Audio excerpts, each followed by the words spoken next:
Bonjour à tous, ça faisait un petit moment, on se retrouve pour un nouveau Disney News. L'original, le vrai, il est de retour. Gros programme, certaines choses vous savez déjà je pense.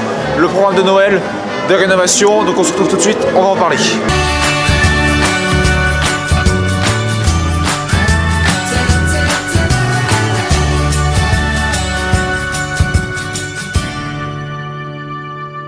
Première chose, bien sûr, la parade de Noël, classique, incontournable. Oui, elle change pas, mais c'est pas grave, elle est excellente. Elle repassera du coup 2 fois par jour dans Main Street et aux abords du château. Donc ça, pas de changement, mais c'est parfait. Gros changement par contre au niveau... Alors là, par contre, ça va être un peu compliqué à expliquer.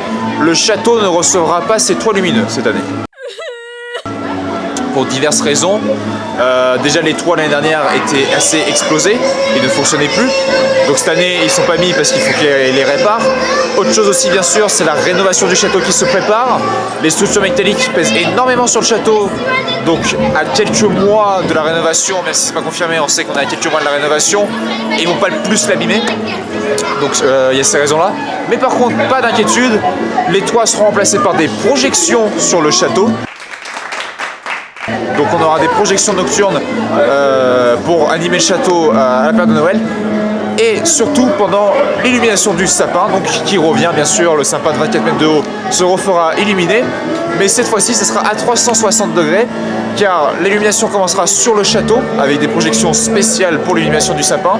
Elle continuera avec des éclairages spéciaux tout le long de Main Street et sur Central Plaza aussi.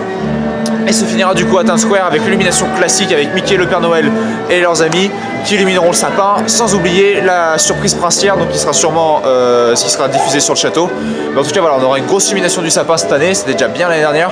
Là ça va être vraiment bien chargé. En parlant de surprise princière, la Valse des Princesses qui revient dans une version assez festive. C'est déjà un spectacle assez festif, donc il n'y a pas forcément besoin de changer. Par contre voilà, comme surprise Mickey, j'en ai déjà parlé, c'est un spectacle qui commencera le 15 novembre ou le 16 novembre, donc pareil, Noël en 2 temps. Spectacle qui commence le premier jour, spectacle qui commence la semaine d'après. Donc la semaine la Valse des Princesses, je pense que c'est surtout pour rethématiser la scène parce qu'elle est déjà bien thématisée pour Halloween, donc il leur faudra plus de temps pour la thématiser pour Noël. Mais voilà, donc 16 novembre, Valse des Princesses de retour, vivement. Cher à Emmanuel Lenormand, cette année, c'est Disney Performing Arts on Stage, donc des chorales de tout à travers le monde, mais qui viennent jouer sur scène. Mais la petite particularité à Noël, c'est que c'est un spectacle travaillé, c'est-à-dire qu'on a Mickey, Minnie, et cette année on aura Dingo en Père Noël, qui viennent avec les chorales. On a aussi des chanteurs professionnels qui viennent les aider pendant leur chant. Donc ça fait vraiment une sorte de... À l'unisson, ça fait vraiment un beau gros spectacle. Et c'est vraiment très sympa, mais je trouvais que le week-end. Donc si vous venez en semaine, malheureusement vous ne pourrez pas le voir. En tout cas voilà, ça reste un petit complément super sympa. On l'adore, il revient. C'est dans cette salle où Mickey le magicien a l'habitude de jouer. Pas d'inquiétude, il reviendra en février. Mais en attendant, pendant la saison de Noël, donc comme je vous ai dit, le spectacle peut-être le plus connu maintenant de la saison de Noël, le Mickey's Christmas Big Band, donc le Big Band de Noël de Mickey, qui revient.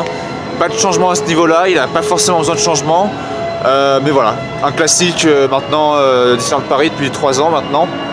Donc vivement le 8 novembre pour les premières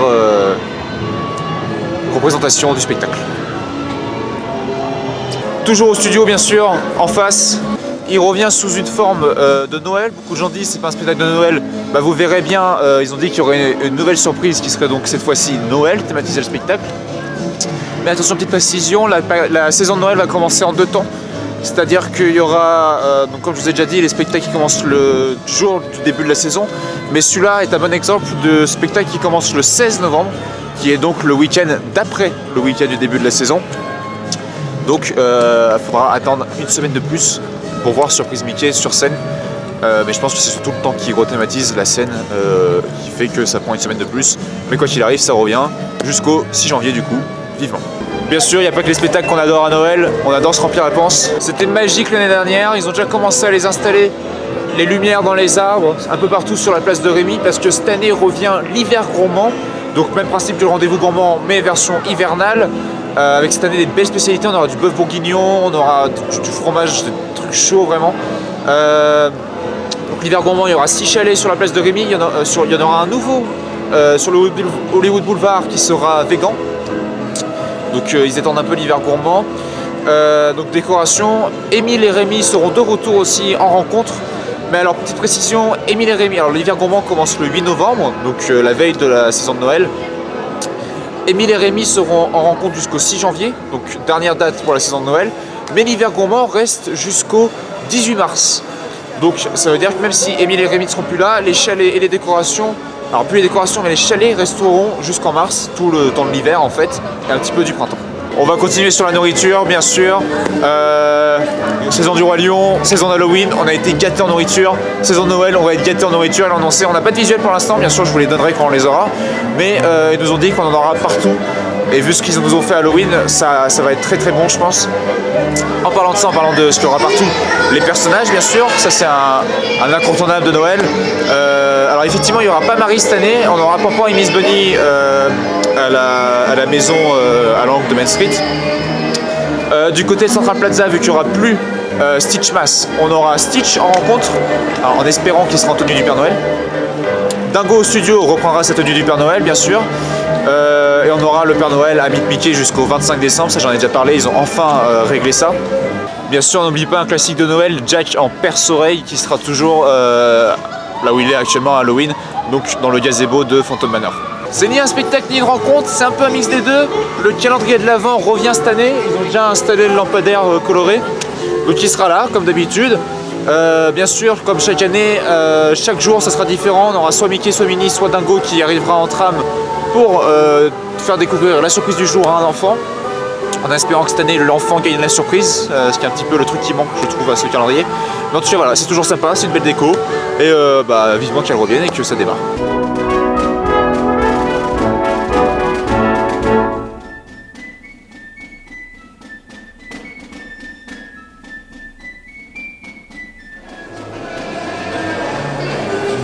En direct du Studio 1, la nouvelle collection américaine proposée par Disneyland Paris. Je vous emmène, on y va.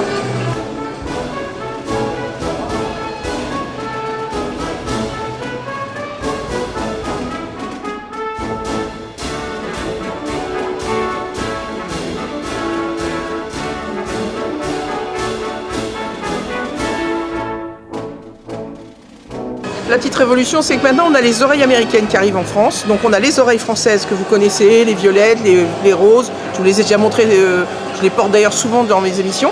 Cette année, on a des oreilles américaines. On les reconnaît comment? Le petit nœud, c'est le nœud puffy, que j'adore. C'est-à-dire vraiment assez épais comme ça. Alors je les trouve super belles, elles sont à 22,99 €. Et alors ce qui est très drôle, c'est qu'il y a cette histoire de paillettes. Donc paillettes plates posées. Là, donc ça représente bien sûr le drapeau américain, hein. Les étoiles, les rayures. 22,99 €, elles sont, moi je les adore, j'adore. Hop. Le petit sac américain à 29,99 €, le sac polochon, moi j'appelle ça. Avec une petite, il y a une petite poche dedans, voilà. Il est très très beau. Je vous montre le recto et le verso. Alors vous allez voir, cette collection elle est sympa, elle est signée derrière, partout. Les t-shirts, les sacs. Le sac à dos, 35,99 €. Donc là, on a Mickey sur le devant, donc c'est un sac à dos basique hein, qu'on connaît tous. Et l'arrière, les étoiles. Chris est le caméraman, mais il veut en profiter pour vous parler de quelque chose. Hello, donc c'est pas un vlog ce que je vais faire.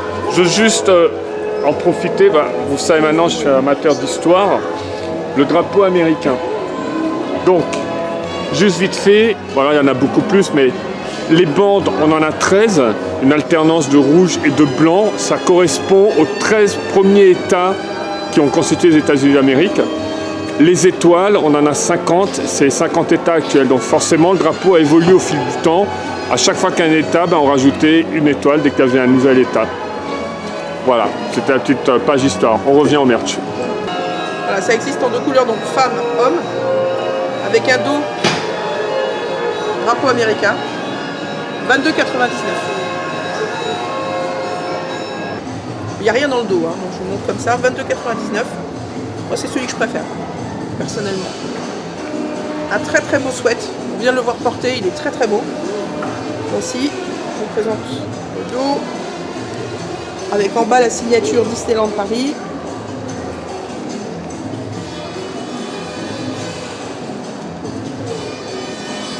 Alors pour les enfants, il existe aussi une petite gamme qui est très mignonne. Voilà, les petits t-shirts, 19,99 avec le Mickey en surimpression, ce qui est très très joli. Voilà, c'est très très joli. Vous avez le même en gris. Toujours pareil, quand on touche, c'est en relief. Et derrière, le dos est génial.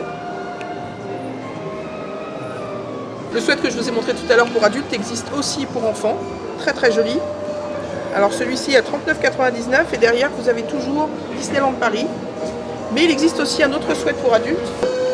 Alors ça c'est le nouveau sweat, donc zip avec capuche imprimée.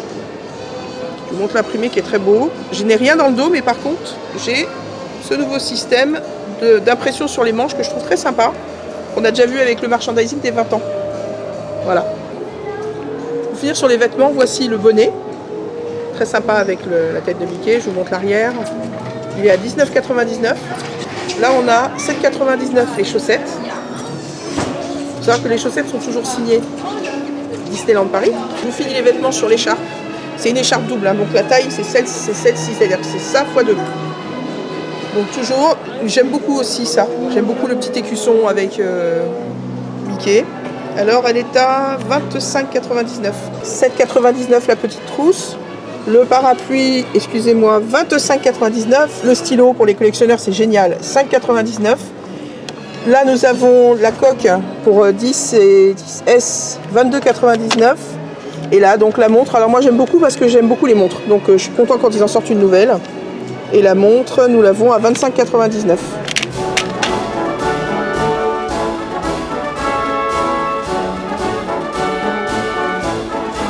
Alors le cadre en bois, hein. Donc American Legend, il est à 29,99.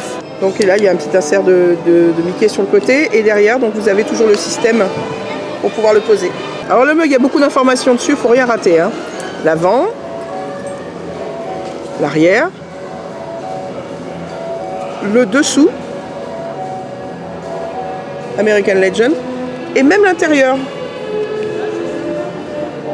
Je ne sais pas si on la voit bien, on a une petite étoile. Le mug est à 12,99. Petit carnet, 12,99. Donc toujours avec un petit élastique, très pratique pour ceux qui collectionnent. Là on est dans la boutique de Frontierland, on cherche un peu tout ce qu'il y a comme merchandising, hein, toujours pour cette collection américaine. 24,99, ce superbe cadre. Bon là je suis tombée amoureuse, voilà, 24,99, mon prochain petit sac Disney. Voilà, toujours estampillage Disneyland Paris.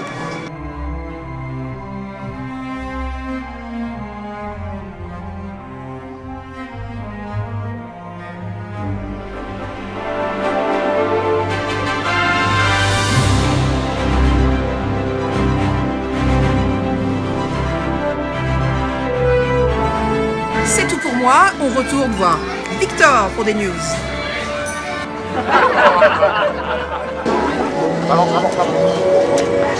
C'est le 14 décembre, encore un peu de temps à patienter, voilà, ça commence à revenir. La rénovation se termine le 14 décembre. Voilà. En parlant de rénovation, on se trouve un peu plus loin. Hein, je vais essayer de la contrôler en attendant. C'est bon. Donc on en avait parlé la dernière fois, les dates ont été confirmées du 6 janvier à une estimation du 31 juillet. Buzz Lightyear Laser Blast sera fermé du coup pour une rénovation sans précédent comme ils ont fait avec plusieurs des attractions. Donc rénovation des peintures de la façade, il y aura aussi des meilleurs fils, les files d'attente seront mieux organisées, particulièrement celles des handicapés. Donc voilà, ça facilitera le travail des cast members. Ça sera donc la dernière attraction du plan de réenchantement. Donc le plan de réenchantement c'était It's a Small World, Big Thunder Mountain, toutes les attractions qui ont fermé pendant des grosses durées. Buzz Lightyear Laser Blast sera la dernière, donc le plan de réenchantement se termine avant le grand final, donc ce que tout le monde attend avec impatience, même si tout le monde va regretter un petit peu quand ça va arriver. C'est bien sûr le château qui devrait être la dernière partie de ce plan de réenchantement, et après on pourra passer aux 30 ans et à une nouvelle phase pour Disneyland Paris. Donc voilà, Buzz Lightyear Laser Blast clôturera ce grand projet.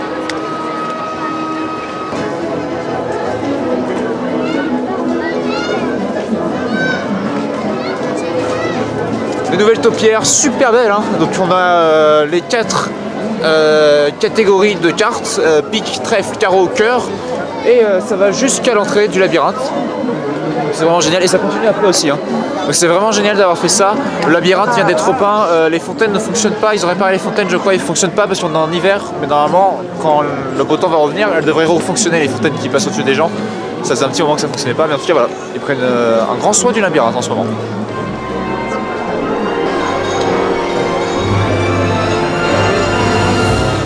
Son ami d'en face était resté seul pendant un moment, il était plus là depuis quelques semaines. Ils sont revenus tous les deux. Lui, ça faisait des années qu'on l'avait pas vu. Les statues qui nous accueillent à Emporium, comme il y a un petit peu au Casis Corner. Donc voilà, ils sont de retour, tout beau, tout neuf. C'est super.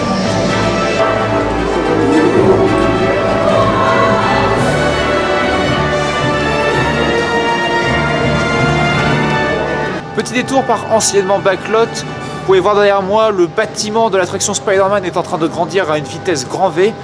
C'est toujours pour 2021, mais on commence déjà à voir la forme du bâtiment, la taille du bâtiment qui est 2 fois plus gros que celui d'Armageddon. Et donc du coup, on peut déjà voir que le chemin sera beaucoup plus rétréci dans Backlot, enfin dans du coup Avengers Campus.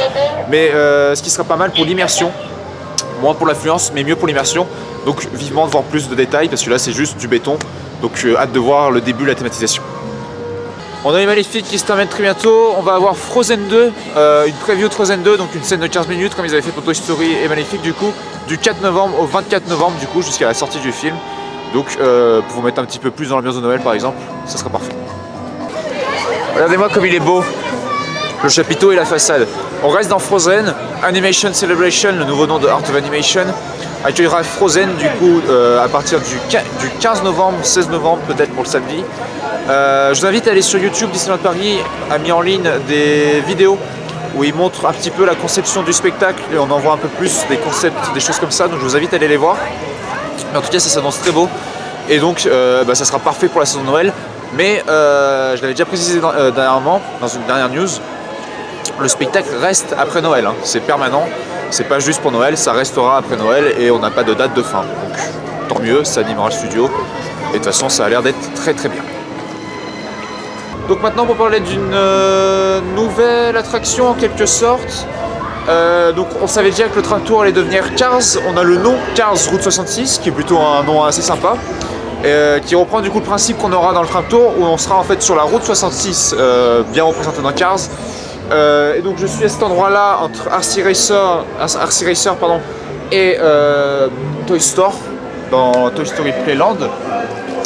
Car c'est là en fait que sera le chemin qui mènera à la nouvelle entrée du studio Tram Tour qui sera là juste derrière en fait.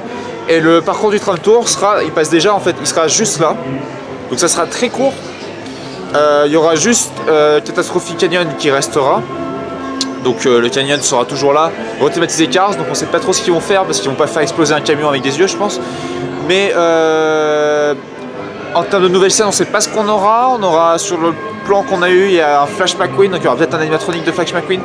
En tout cas ça sera très court, donc ils peuvent pas faire non plus de gros trucs. Mais en tout cas voilà, on sait pas encore ce qu'on aura, mais en tout cas été 2020 c'est bien confirmé, normalement on a le nouveau Tram Tour, nouvelle gare juste derrière et on verra bien de toute façon. Ça peut pas être pire que ce qu'on a en ce moment. Parlons soirée du Nouvel An qui clôturera l'année en beauté. Le programme, donc bien sûr le classique, le feu d'artifice à minuit, ça en change pas. Donc les soirées DJ à Frontierland et à Discoveryland.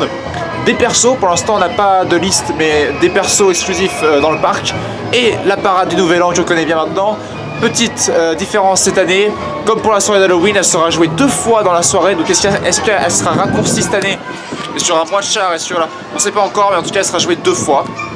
Donc grosse animation cette année pour la soirée, donc on a hâte d'y être. Donc c'est terminé pour ce Disney News assez chargé en spectacle et en nourriture, voilà. Bon, vous aurez compris, on se retrouve bientôt pour un autre Disney News. Pour un autre Disney News. L'unique, l'unique Disney News. Le plus beau Disney News.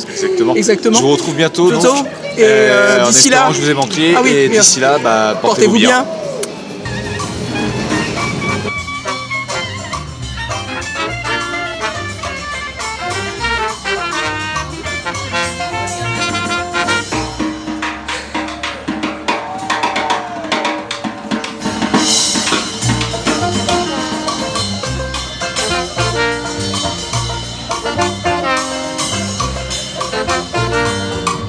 Il y a le même avec Mickey, mais je trouve que Olaf il est plus drôle. Ah oui, ça Olaf, il est plus drôle. Et il y a là-dedans. Il y a là-dedans, oui. Ça te va bien. Ça te va très bien. Ah, voilà.